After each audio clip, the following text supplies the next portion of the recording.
siempre. Gracias por estar con nosotros y por querer sostenernos cuando somos débiles y cuando fallamos.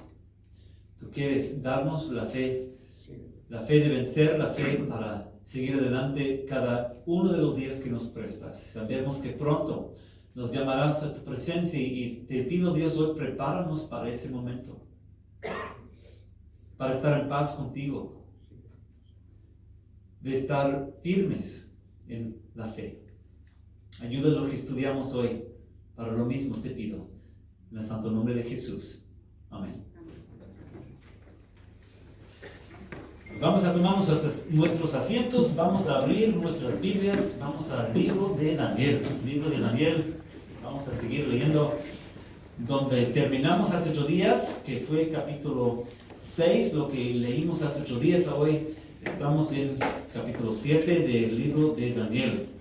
Este capítulo se encuentra en página 925, Daniel capítulo 7.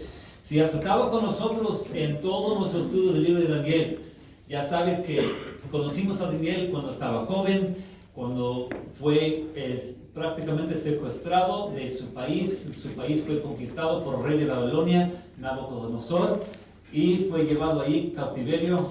Vivió muchos años ahí, pasando por muchas pruebas con el rey Nabucodonosor y con su hijo Belsasar y con otro hijo de otro reino de Persia, el reino del rey Darío.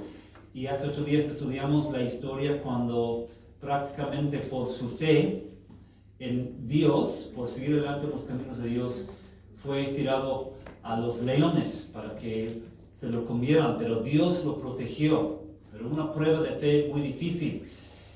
Realmente ese libro de Daniel es muy interesante porque la primera parte, los primeros 6 capítulos hablan de historias de Daniel y de sus 3 amigos. Son historias bien emocionantes, pero el resto del libro se trata de profecías. Ya no se trata tanto de historias, sino de sueños y visiones que Dios dio a Daniel. Son capítulos de profecía. No vamos a estudiar cada uno de esos capítulos de que nos quedan en el libro, pero hoy sí vamos a leer uno de los capítulos, capítulo 7, donde Dios dio a Daniel unos sueños. Y muchos tienen preguntas. Cuando en la Biblia leemos capítulos que tienen que ver con profecía, ¿cómo debemos entender esto? Y hay personas que realmente les encanta. Pasan días, semanas, meses, años estudiando profecías y tratan de adivinar a qué o a quién se refiere, a qué reyes del mundo, a qué tiempos del mundo, a qué acontecimientos en nuestro mundo se refiere todo esto. Algunos quieren saber algo en el futuro, lo que está por venir. Algunos quieren saber la fecha cuando Jesús va a regresar. Y hay personas que se enfocan en todas estas cosas en la Biblia. Pero vamos a ver algo hoy. Cuando Dios quiere que algo esté claro, está claro. Pero cuando Él no nombra fechas ni nombres ni cosas así, es por algo, ¿verdad? Y no debemos realmente perdernos tratando de entender cosas que realmente Dios no dice. Lo que debemos hacer es enfocarnos en lo que sí dice. Y la clave de entender libros de profecía, porque hay otras partes también de la Biblia, a lo mejor estás leyendo tal vez el libro de Apocalipsis y otros lugares que vamos a decir con difíciles de entender. Lo que necesitas entender es que en primer lugar, esto, lo que está escrito, fue escrito en el primer lugar para los primeros que recibieron el mensaje. Es decir, necesitamos entender cuál es el mensaje de este capítulo 7 de Daniel para Daniel y para los de su pueblo de Israel que estuvieron ahí viviendo en Babilonia. Porque en primer lugar Dios le dio a él esta visión para ellos en su tiempo. En su contexto tiene un significado. Es lo primero que debemos de tratar de entender. Y después con nosotros en nuestro tiempo. Es decir, ¿qué es lo que significa esto para nosotros en nuestro tiempo? Entonces, esto es lo que queremos hacer hoy en este capítulo. Les pregunto, el contexto de Daniel y de Israel en ese momento. ¿Por qué están viviendo en Babilonia y no están en Israel? No sé si se acuerdan, cuando comenzamos nuestro estudio del libro de Daniel en septiembre, toqué este punto, el por qué están ahí viviendo ahí, los problemas que tienen. Y lo que debemos de entender es porque por miles de años Dios les había dado advertencias diciendo, se están olvidando de mí. Tienen la bendición de tener mi palabra y de tener profetas. Y sí, son mi gente, mis escogidos, mi pueblo. Son religiosos, creen en Dios, sí, pero andan mal. Tengan cuidado, porque hay un límite con mi paciencia. Y Dios por unos 1000 años advirtió a su gente, pero llegó el momento cuando llegó el castigo de Dios para ellos. Y por eso están viviendo en Babilonia. Pero vivir en otro país, ¿cómo es? Pues tal vez para ustedes, no sé, tienen sus momentos bonitos y sus momentos no tan bonitos, ¿verdad? Pero las circunstancias de ustedes son unas circunstancias. Las circunstancias de ellos. Cuando salieron de Israel, ¿qué es lo que vieron? Una muerte violenta de la mayoría de sus familiares. Se puede leer en partes de la Biblia lo que hicieron los babilonios con los de Israel. Las mujeres embarazadas, matándolas, y las criaturas adentro. Que agarraban niños y por gusto los mataban. Una violencia tremenda. Y luego están viviendo ahora en Babilonia y tienen años viviendo en Babilonia, bajo circunstancias difíciles. Y ellos realmente anhelan regresar a su país y estar ahí viviendo en paz y tranquilidad como una nación otra vez, porque prácticamente su nación desapareció. Y su anhelo de ellos es volver a lo de antes. Están sufriendo. Y seguro tienen sus preguntas para Dios y sus quejas para Dios. Entonces, esa es la circunstancia, ese es el contexto de lo que estamos leyendo ahora en este capítulo 7. Y versículo 1, capítulo 9, 25, capítulo 7, habla de las 4 bestias. Dice, en el primer año del reinado de ¿quién? De Belsasar. Belsasar en Babilonia. Belsasar era, ¿qué relación tenía con el primer rey Nabucodonosor? Era su hijo, exacto. Entonces, estamos volviendo atrás en la historia de Daniel. Daniel ya habíamos estudiado en capítulo 5 del rey Belsasar, el hijo de Nabucodonosor. Capítulo 6 hablábamos de Darío.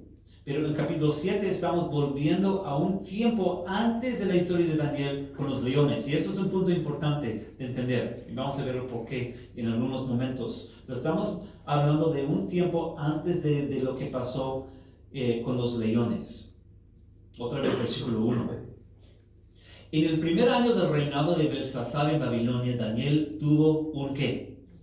Un sueño y visiones mientras yacía en su lecho. Entonces puso por escrito lo más importante de su sueño, y esto es lo que escribió.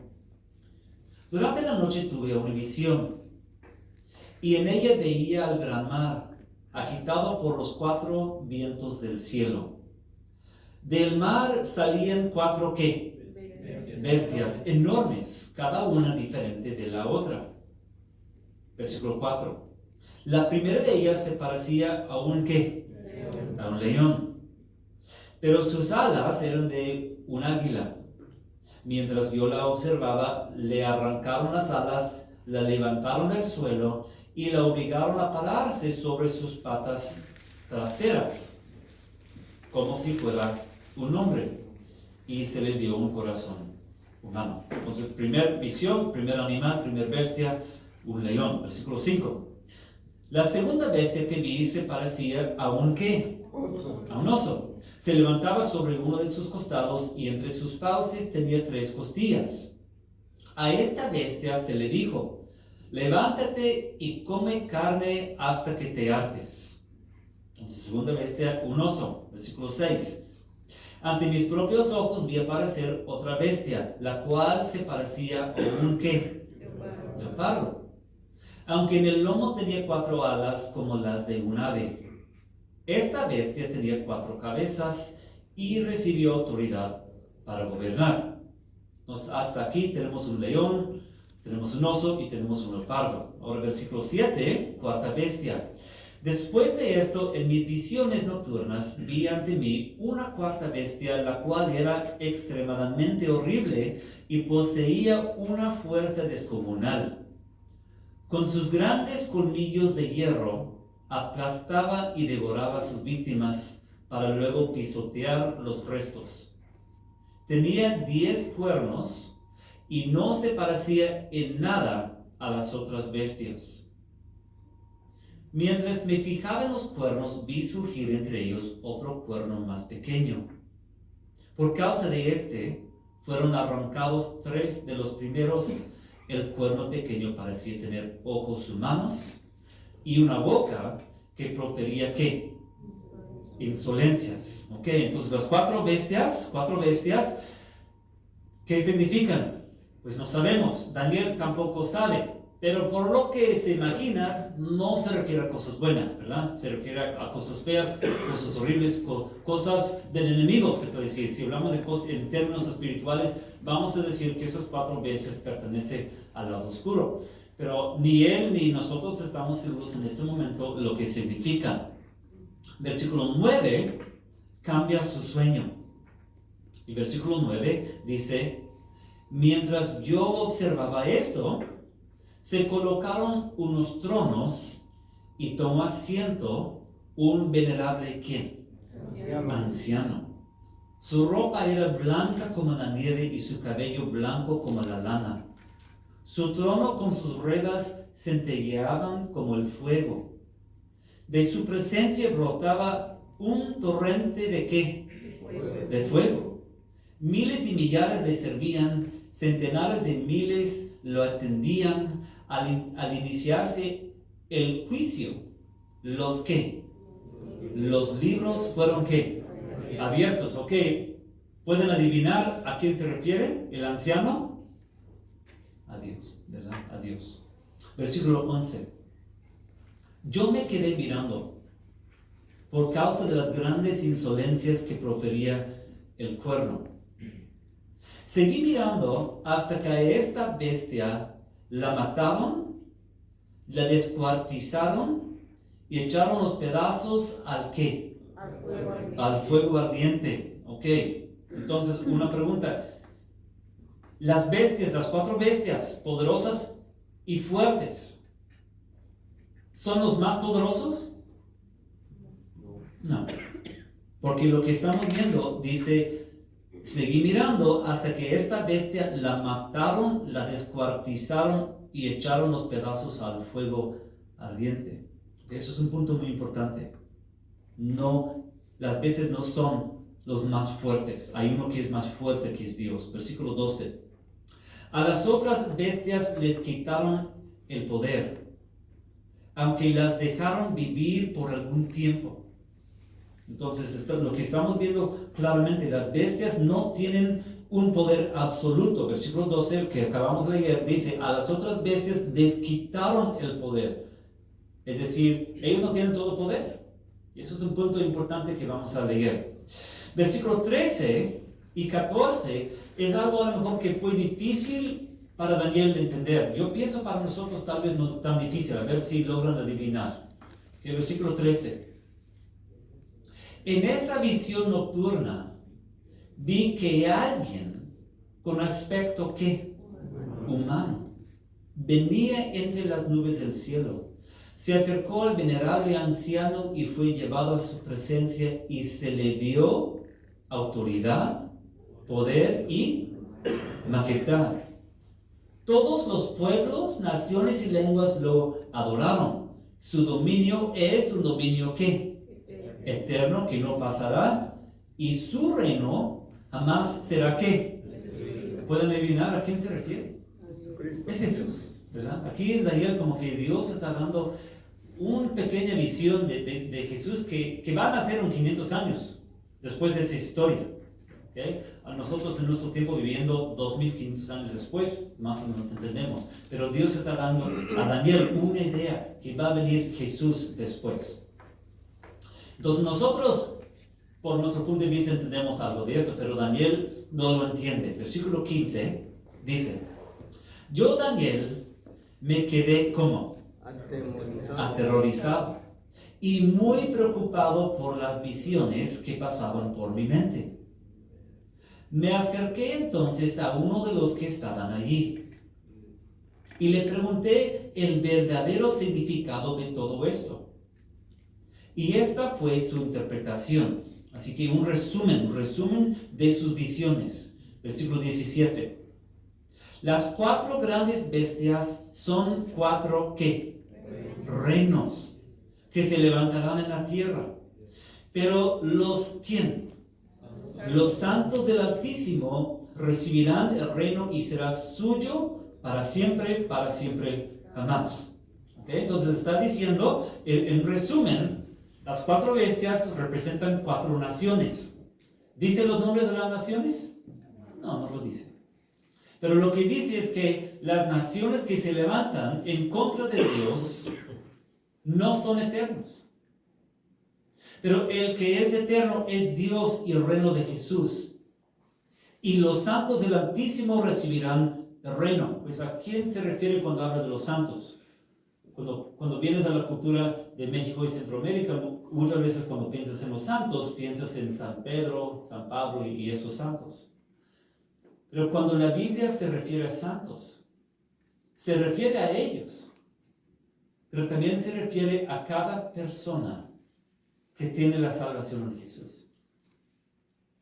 Si tú tienes la salvación en Jesús, también eres santo en los ojos de Dios.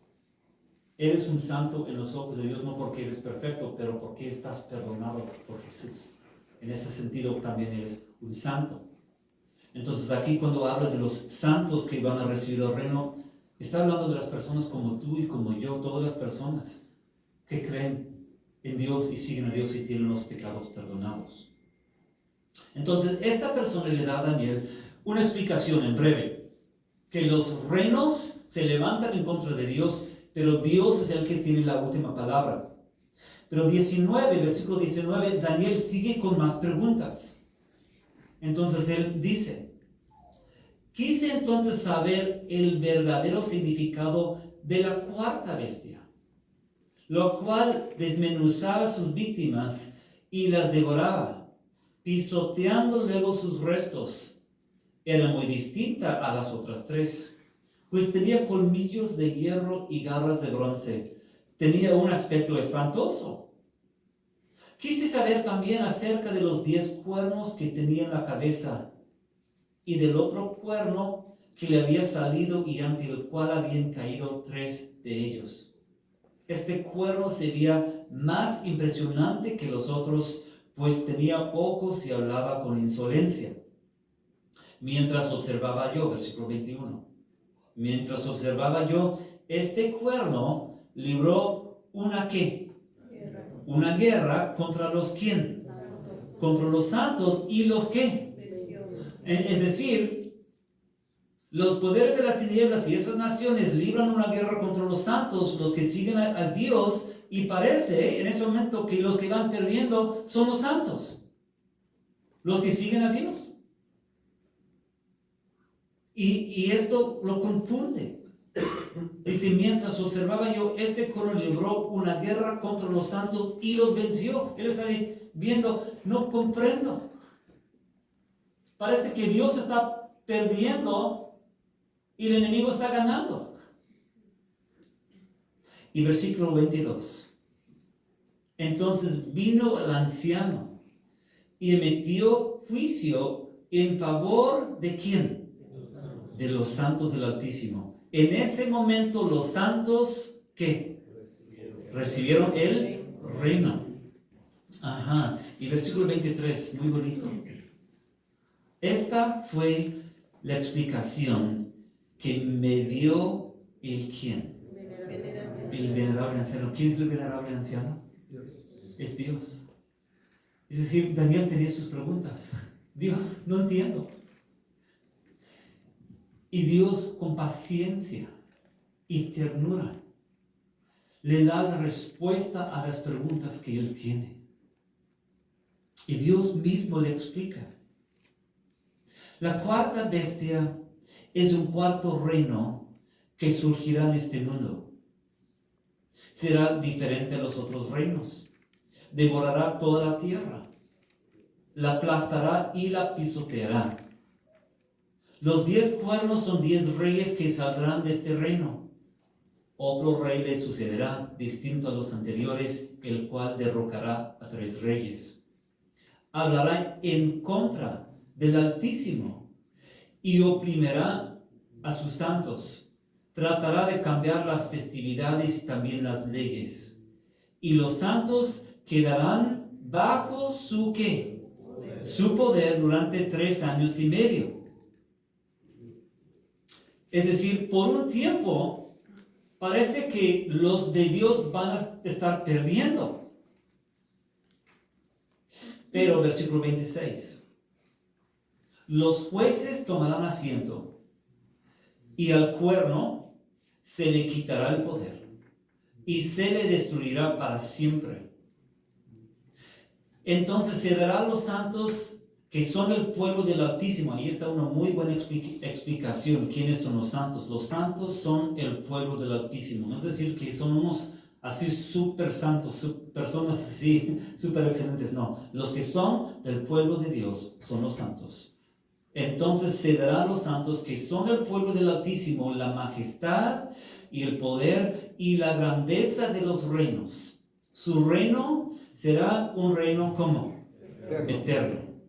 Y lo adorarán y obedecerán todos los gobernantes de ¿dónde?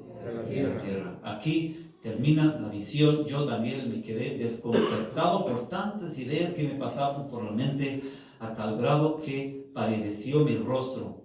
Pero preferí mantener todo esto ¿en qué?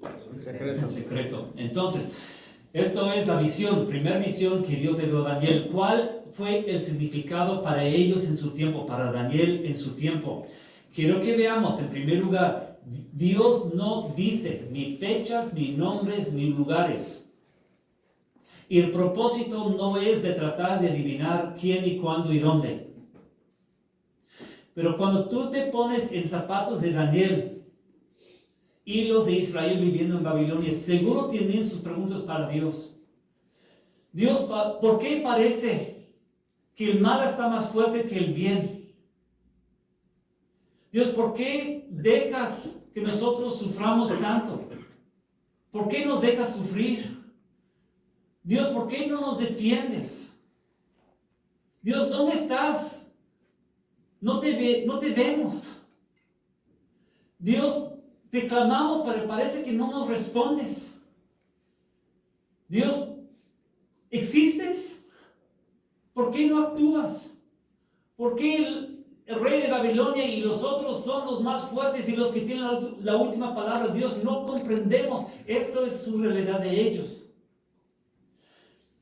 Y lo que está claro aquí de lo que estamos leyendo, Dios en primer lugar está diciendo a Daniel y a los de Israel en su tiempo: mira, yo soy Dios. Y las naciones que se levantan contra mí parecen ser fuertes y son horribles y son feroces, pero yo tengo la última palabra. Mi reino es un reino eterno y voy a mandar a Jesús al mundo en 500 años para establecer mi reino. Cuando Él va a la cruz y da su vida y resucita, va a comenzar mi reino, un reino verdadero que es para siempre. Eso es lo que Dios está diciendo. Quiero que ustedes me vean a mí, el anciano, el venerable anciano. Esto es Dios. Dios abre sus ojos para darles una visión de Dios y su poder. Estas bestias, aún la bestia la más fuerte y la más peor, descuartizado. Y Dios está diciendo: Él no tiene el poder, yo tengo el poder. No teman. Pero Dios quiere que vean que es como una guerra. Y los que están en la guerra por un tiempo parecen perder la guerra. Los santos van a estar bajo el poder del enemigo por un tiempo. Y esto es difícil. Pero Dios les muestra todo esto para que permanezcan fieles y firmes en su fe. Y yo estaba pensando en la historia de Daniel de la semana pasada, con esto de estar dispuestos, de estar dispuesto a que le dieron de comer a los leones, ¿no? Que él solo, nadie más estuvo con él. Él fue el único que fue tirado a los leones. Y él solito en su fe. Todos sabemos que es difícil ser el único que sigue a Dios, cuando todos los demás hacen otra cosa. ¿Y quién realmente quiere morir? Y menos de una muerte violenta. ¿De dónde agarra uno la fe de decir, pase lo que pase, hagan lo que quieran hacer? Yo sigo a Dios. Dios le dio a Daniel esta visión antes de ser tirado a los leones. Y yo pienso que para Daniel algo quedó bien claro en su mente. Dios existe. Dios es fuerte. Dios puede rescatar. Pero aunque me maten, el reino eterno es el reino de Dios. Y yo quiero permanecer en el reino de Dios y no en el reino de Babilonia. Porque el reino de Babilonia es pasajero. Y por eso estuvo dispuesto a decir, hagan lo que quieran hacer. Yo sigo a Cristo, yo sigo a Dios. ¿Cuál es el mensaje para nosotros en nuestro tiempo? Pues prácticamente es lo mismo, ¿no? Prácticamente es lo mismo. Nosotros también, en nuestras vidas, es muy fácil nada más enfocarnos en el ahorita. Que mi vida, mis problemas económicos, problemas de salud, problemas con mi familia, problemas con mi esposa. Nos enfocamos en el ahorita. Y Dios nos está mostrando la visión verdadera de lo que está pasando. Existe una guerra espiritual. No tanto de nuestras naciones y Dios, pero del príncipe de los poderes de este mundo, que es Satanás, que es nuestro enemigo, y el reino de Dios. Y Dios nos está mostrando claramente hoy quién es Él. Que Él es el anciano, el más fuerte, el que tiene todo poder, el que tiene la última palabra, el que es más encima de todos los gobernantes, los gobiernos del mundo. Y su reino es el reino eterno. Y uno quiere estar del lado del reino eterno, del que va a ganar. Pensemos en un ejemplo. Eso realmente es un ejemplo malo cuando hablamos de cosas tan importantes, que es la vida y la muerte eterna. Pero si pensamos nada más en esto de la Copa Mundial del fútbol, todos queremos estar del lado del equipo que gana. Imagínate si México hubiera así seguido por otro tiempo más, ¿verdad? El orgullo que vas a sentir. Si México hubiera ganado la Copa Mundial, y uno, si eres mexicano, lo siento los guatemaltecos, ¿ok? Pero si eres mexicano, y el orgullo que vas a decir, soy del lado de los ganadores, ganamos, el orgullo que vas a sentir en ese momento. Y lógico, nadie quiere estar del lado del perdedor. Es un mal ejemplo porque eso se trata de algo pasajero. Aquí estamos hablando de la vida eterna y de la muerte eterna. El que pierde es el enemigo y los que están de su lado. Y el que gana es Dios y los que están de su lado. Y no importa lo que diga el mundo. Hay muchas personas que en un ambiente, por ejemplo, en una escuela, hay personas que son los populares, los que tienen la fama, los que tienen la influencia. Y cuando tú eres estudiante en la prepa y esas personas que tienen toda la popularidad y son los más populares y todo, y si tú no estás con ellos, como que sientes que tu vida se acabó. Lo mismo puede pasar donde trabajamos o donde vivimos o en las farmas. Y casi siempre donde vivimos en nuestros tiempos, que lo de Dios no importa. Que lo de Dios es tonto. Y en el momento lo del enemigo parece ser lo más mejor, lo más importante, lo más bonito. Y no es así, es lo que Dios nos está mostrando. No es así. Sí, el enemigo es fuerte. A veces parece que el enemigo está ganando la victoria. A veces nosotros tenemos las mismas preguntas. Dios, ¿dónde estás? Dios, ¿por qué me permites sufrir lo que estoy sufriendo? Dios, ¿por qué permites que los malvados son los que están ganando? Nos están matando, nos están pisoteando.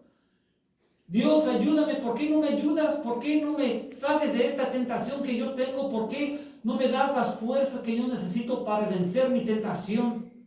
Tenemos las mismas preguntas para Dios que ellos en su tiempo. Y Dios nos está mostrando que Él es fiel. Aquí está hablando que va a mandar a Jesús. Jesús ya llegó.